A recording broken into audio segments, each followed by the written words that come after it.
Hola, buenas noches. Estamos a 2 semanas de las PASO.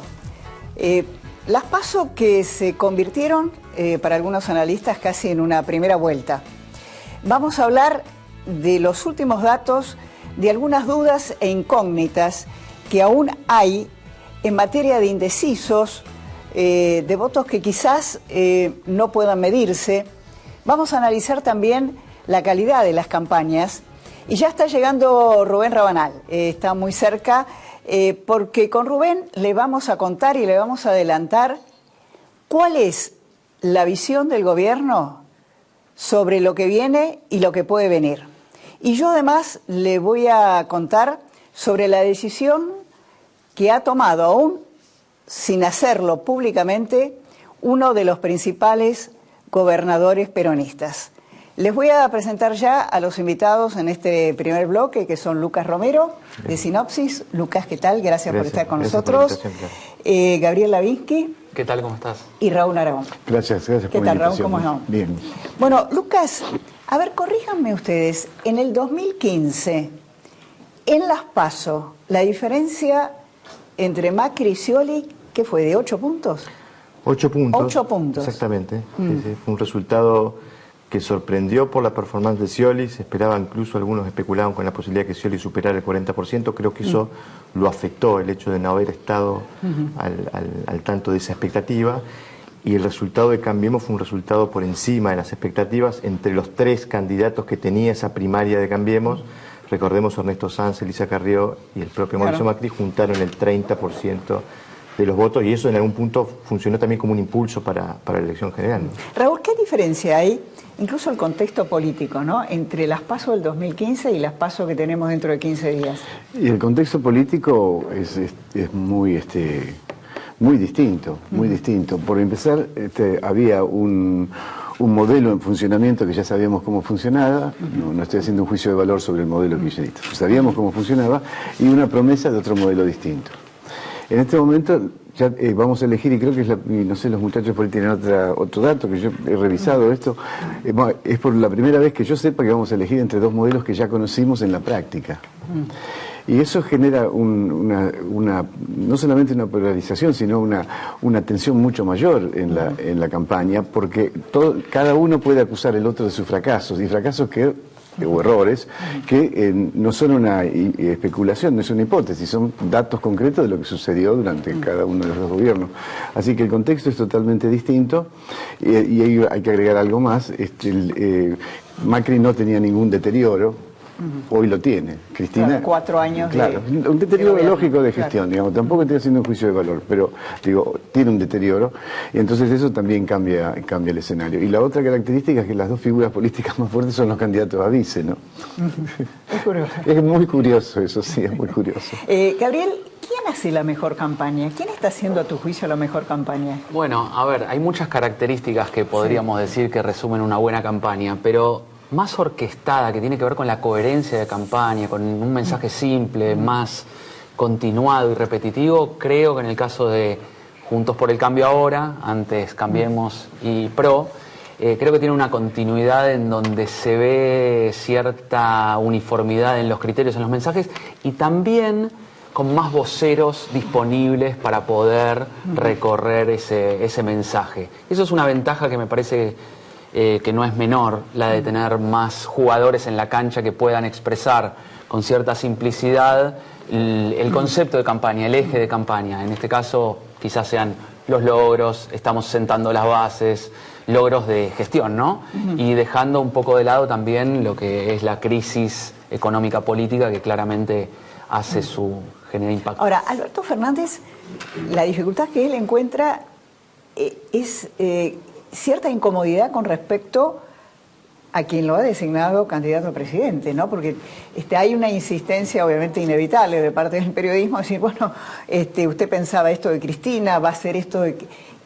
¿Ustedes lo notan incómodo en ese sentido, Alberto Fernández? Sí, digo incómodo porque... En los expertos en campaña, yo siempre recuerdo un comentario que me hizo un experto en campaña, me dijo, los candidatos tienen límites, ¿no? Uno no le puede decir cualquier cosa al candidato, y creo que Alberto Fernández está llevando ese límite a las fronteras de la posibilidad de sostener un mensaje tan crítico de la figura que lo acompaña en la fórmula, ¿no?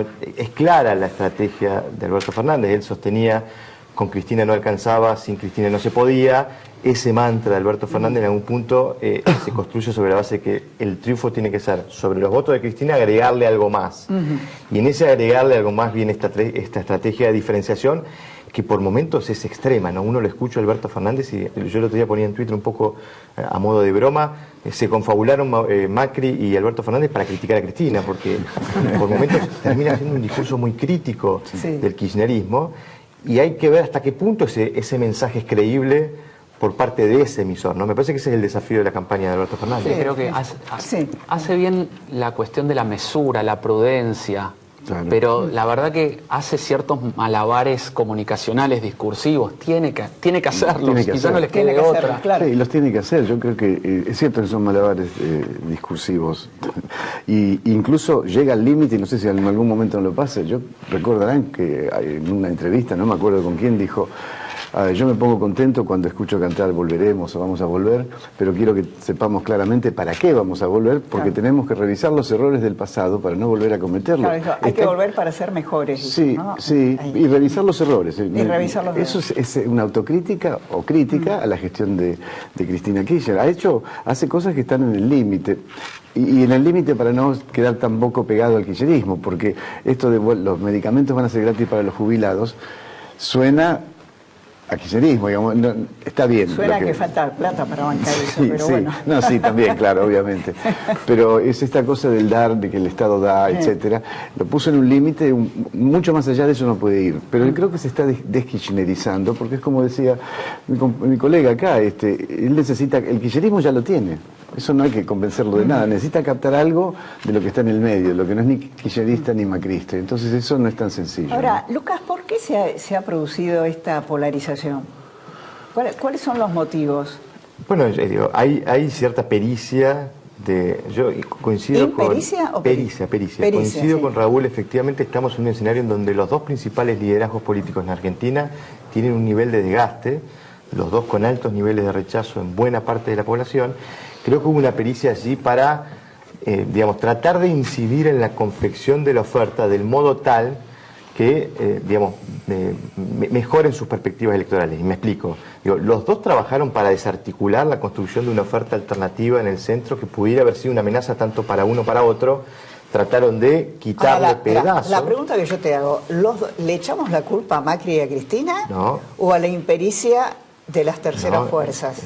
Esto es como en el tango, se baila de a dos, ¿no? Claramente están los aciertos de uno y los desaciertos de otro, que produjeron una oferta electoral que en algún punto le transmite al electorado la sensación que las opciones son dos nada más. Y creo que allí radica un poco el efecto de la polarización, es decir, la pericia en la confección de la oferta, porque independientemente de un estudio de las motivaciones del comportamiento electoral, gente que vota pensando en la economía, gente que vota pensando en la honestidad de los candidatos, gente que vota por identidad con determinados espacios, lo que condiciona el comportamiento electoral es la oferta. Uno termina eligiendo entre lo que hay. Y creo que los dos lograron confeccionar una oferta que pareciera transmitirle a la gente, y resalto esto, pareciera, porque no es así, transmitirle a la gente la sensación que las opciones son dos. Y creo que allí radica un poco la explicación de este fenómeno de la política. Agrego, coincido y agrego. Las dos fórmulas son pesadas, se transformaron en dos pesos pesados que incidieron en que la oferta de la tercera vía no pueda de alguna manera configurarse correctamente, porque esa tercera vía había demanda para esa había demanda. Y tenía intención de voto. Si sumábamos los varios candidatos que había, puede llegar a 20, 22, 25. Lo introducimos a Roberto Caballero. Perdón, pero llueve y estamos en campaña. Pero lo de pesado tiene un doble sentido. Bueno, de dos pesos pesados vamos al sentido único. Porque también para el electorado, para un fuerte electorado, son pesadas estas fórmulas. Son pesadas en densas, querés decir. Pero... Claro, pues siguen teniendo un nivel de imagen, esto díganlo ustedes, pero siguen teniendo un nivel de imagen negativo altísimo. Sí. Alta intención de voto, alta imagen negativa. Ahora, dos presidentes, una ex y un presidente actual en la fórmula. Es la primera vez que tenemos eso. Dos fórmulas que compiten, dos presidentes. Un ex y un actual. Y dos fórmulas que la realidad es que los candidatos a vice o las dos personas de la fórmula son personas muy relevantes para la política nacional en este momento, Claro. que no sé si en otras, desde el 83 a la fecha, hemos tenido tanto Yo peso. te diría que no. Yo te diría que no. Esta es la primera vez que gane cualquiera de los dos, va a tener un vice de mucho peso. De mucho peso. Muchísimo. Pichetto en el Senado, Cristina en el Senado, cualquiera de los dos son pesadísimos. No, es muy raro y además no son vices que se van a dejar manejar, que van a hacer la deña al presidente, le van a discutir, sea quien sea Cristina, sea Pichetto. Lucas, los números que tenés. A nivel nacional nosotros seguimos viendo un liderazgo del frente opositor, el Frente de Todos, 40,6, nuestro último registro de intención de voto. El oficialismo viene recortando la distancia, vienen creciendo los dos, pero viene creciendo más intensamente el oficialismo, le permite recortar la distancia 38,1, pero sigue estando como perseguidor, digamos, y aparece La Baña con 8,9. Una pregunta, proyectando indecisos es eso, ¿no? No, el escenario es un escenario de muy bajo nivel de indeciso. Okay. Estamos registrando bajo nivel de Es indecisos. decir, que habría una diferencia de 2 puntos y pico para vos. 2,5. 2,5. Exactamente. ¿Y cómo juega? Porque en la Casa de Gobierno te hablan de la lectura con la boleta enganchada y la lectura con la boleta desenganchada. Es decir, la incógnita la ponen en cómo arrastra Macri o no arrastra Macri en la provincia de Buenos Aires con relación a Vidal y te cuentan dos escenarios totalmente distintos. ¿Es así? ¿Sigue siendo así? Ese es el escenario nacional, ¿no? Cuando uno va a evaluar escenarios provinciales, es muy difícil medir el fenómeno del arrastre, ¿no? Porque hay que entender que el corte de boleta, hay dos tipos de corte de boleta, ¿no? Uno es el espontáneo, que pudiera eventualmente el votante ir y hacer una combinación distinta en cada una de las categorías. Después hay un corte estimulado, ¿no? En 2015 hubo mucho corte estimulado. Sí. ¿Sabes cuánto? Cuando uno mira sí, es difícil de precisarlo porque uno no sabe el origen. No es difícil. Si vos mirás el número, la cantidad de votos, en escenario de presidencial tuviste 9.850.000 electores, gente que votó, que emitió un voto, ¿ok? Incluyendo blanco, incluyendo 9.850.000. En la categoría gobernador, 10 millones, o sea, 150.000 más, que solo votaron a gobernador. Y es yo le estuve mirando hace toda la semana, porque es rarísimo, porque los blancos pasan de 150.000 en escenario de presidencial a 550.000 en escenario de gobernador. Y Aníbal pierde 300.000 votos respecto de Scioli. Eso fue una no terminé de entenderlo nunca. Sobre todo en los municipios del interior de la provincia de Buenos Aires, el dibujo del desempeño del Frente para la Victoria en 2015 era una B corta. Y con el intendente casi transformándolo en un signo en un tilde, ¿no? Porque tenías el presidente acá, Alberto Fernández, Aníbal Fernández acá, y el intendente más que el presidente, más que Scioli, más que Aníbal Fernández. Raúl, ¿cuáles son tus números? Mis números tienen cierta antigüedad, digamos, la velocidad que son del 8 de julio, así que lo único que sigo sosteniendo es que la diferencia en el escenario de balotaje es lo que él plantea, 2,6. Pero tenemos un margen de error más o menos 2, muy poquita la diferencia, y además 5,6 de indecisos, que cuando le repreguntas, bueno, está bien, ¿por qué nunca votarías? 1,15 dice nunca votaría Fernández, 0,65 dice nunca votaría Macri Pichetto, entonces te quedan más o menos 4 puntos que no sabe nada, no tiene ninguna decisión, y yo creo que esos son los que van a terminar decidiendo. Las encuestas que muchas veces son tan castigadas, la verdad que en esta elección han sido importantes de verdad, porque los pasos y los movimientos que se fueron dando tuvieron que ver con encuestas, lo que estamos hablando acá. Sí, claro. El paso de la elección de Alberto es con Cristina sola no alcanza, pongamos a Alberto. En el caso de Pichetto lo mismo, ante la jugada rival y Massa corriéndose al frente de todos, tenía que ver con que la oferta del centro de la Alternativa Federal no se podía configurar, entonces pasó. Entonces digo, la importancia de las encuestas no ha sido menor y ahora marca mucho de lo que va a suceder. Además, si bien pasó en otras ocasiones, dígame usted si me estoy equivocando, el tema de la boleta corta es un fenómeno, va a ser, por lo menos bien anunciado, como un fenómeno muy importante. Hoy me contaban un dato que cambia un poco la modalidad. En Córdoba hay una app que han lanzado donde vos te conectás, decís qué querés votar y te mandan armada la boleta. Es decir, En las Cortes ya está. vuelven a unir la boleta digitalmente. En la provincia de Buenos Aires hace mucho tiempo de otra forma, más artesanal, Pero digo, tenemos en el escenario un universo de el cosas. famoso voto delivery. Ese es el Claro, voto delivery. por eso digo, tan Ahora importante. tenemos que cerrar. Que en la provincia de Buenos Aires, ¿qué tenés? Es dificilísima medir la provincia. Sí, nosotros ahí Pero- hicimos un trabajo de 1.390 casos. Lo que vemos es una ventaja de casi 9 puntos entre la fórmula de Alberto Fernández, Cristina Kirchner, Mauricio Macri Pichetto, en territorio bonaerense, que Vidal logra recortar, pero sigue estando abajo de Kicillof, 1,8 abajo, casi 2 puntos, 42% Kicillof, 40% Vidal. Raúl, ¿tenés números parecidos? Sí, yo estoy terminando estás provincia, terminando, bueno. provincia de Buenos Aires. El primer corte me da muy parecido, lo de él, un poquito menos de diferencia, un punto menos de diferencia en la presidencial. Pero, ¿puedo agregar algo? Ya Sí, no estamos. cortito, Cortísimo, sí. Yo creo que se está cumpliendo una predicción de Néstor Kirchner, que él dijo que se van a formar dos fuerzas políticas, una de centro izquierda y una de centro derecha, y creo que estamos caminando. Torcuato Di Tella también lo dijo. Sí. Sí, Mi hace amigo mucho. Torcuato Di Tella. Sí.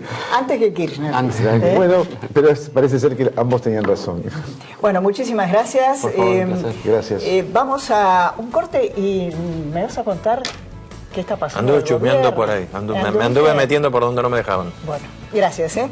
Ya continuamos.